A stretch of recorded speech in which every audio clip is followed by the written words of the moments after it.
वर्षभरातील 12 एकादशीचे महत्त्व काय आहे ते आपण आज जाणून घेणार आहोत. तर आजचा व्हिडिओ खूप महत्त्वाचा आहे. नमस्कार मित्रांनो, आपल्या सर्वांचं मनापासून स्वागत आहे आपल्या चॅनलवर. मित्रांनो, हिंदू धर्मात एकादशी हा अत्यंत पवित्र दिवस मानला जातो. प्रत्येक महिन्यात 2 एकादशी येतात, शुक्ल पक्ष आणि कृष्ण पक्ष. पण आज आपण जाणून घेणार आहोत वर्षभरातील खास 12 प्रमुख एकादशी, त्यांचं महत्त्व काय आहे आणि आपण उपवास का करावा. तर आपण बघणार आहोत सर्वात आधी एकादशी म्हणजे काय हे आपण जाणून घेणार आहोत. एकादशी म्हणजे चंद्र महिन्याच्या 11व्या दिवशी येणारा दिवस. हा दिवस भगवान विष्णूंना समर्पित आहे. या दिवशी उपवास, जप, नामस्मरण केल्याने पाप नष्ट होतात आणि पुण्य वाढतं असं मानलं जातं. आता जाणून घेऊया 12 प्रमुख एकादशी कोणत्या आहेत ते. तर पहिली एकादशी आहे कामदा एकादशी, जी चैत्र महिन्यात येते.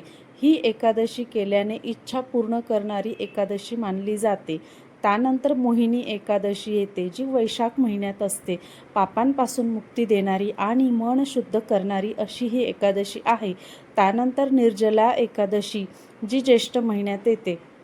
सर्वात कठीण उपवास पाणी न घेता केला जातो. सर्व एकादशींचं पुण्य मिळत असतं. योगिनी एकादशी, जी आषाढ महिन्यात येते. आरोग्य आणि दोष निवारणासाठी खूप महत्त्वाची अशी ही एकादशी आहे.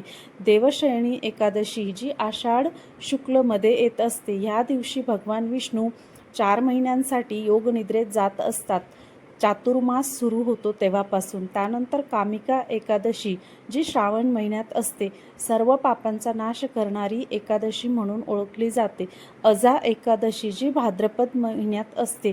मोक्षप्राप्तीसाठी अत्यंत फलदायी. त्यानंतर परिवर्तनी एकादशी, जी भाद्रपद शुक्लमध्ये येते. भगवान विष्णू निद्रेत वळण घेतात असा समज आहे. त्यानंतर इंदिरा एकादशी, जी आश्विन महिन्यात येत असते. ती पितरांसाठी अत्यंत महत्त्वाची असते. पापांकुशा एकादशी, जी आश्विन शुक्लमध्ये येत असते. पापांवर नियंत्रण मिळविण्यासाठी ही एकादशी केली जाते. त्यानंतर प्रबोधिनी एकादशी, जी कार्तिक महिन्यात येत असते. तर भगवान विष्णू जागृत होतात, चातुर्मास समाप्ती होते तेव्हा ही एकादशी येते. त्यानंतर उत्पन्ना एकादशी, जी मार्गशीर्ष महिन्यात येते. एकादशी व्रताची सुरुवात मानली जाते. एकादशीचं महत्त्व काय ते सुद्धा आपण जाणून घेणार आहोत. मित्रांनो, एकादशी म्हणजे फक्त उपवास नाही, हा आत्मशुद्धीचा मार्ग आहे. मन आणि शरीर शुद्ध करण्याचा दिवस आहे. वाईट सवयींपासून दूर राहण्याची संधी आहे. धार्मिक मान्यतेनुसार या दिवशी केलेलं नामस्मरण 1000 पट फलदायी असतं. उपवास का करावा, तर एकादशीला उपवासाचं महत्त्व काय आहे ते सुद्धा आपण जाणून घेणार आहोत.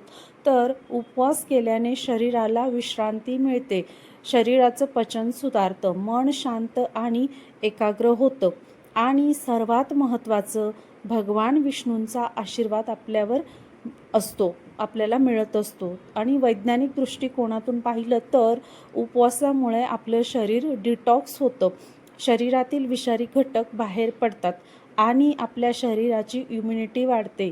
उपवास कसा करावा थोडक्यात आपण ते सुद्धा बघणार आहोत.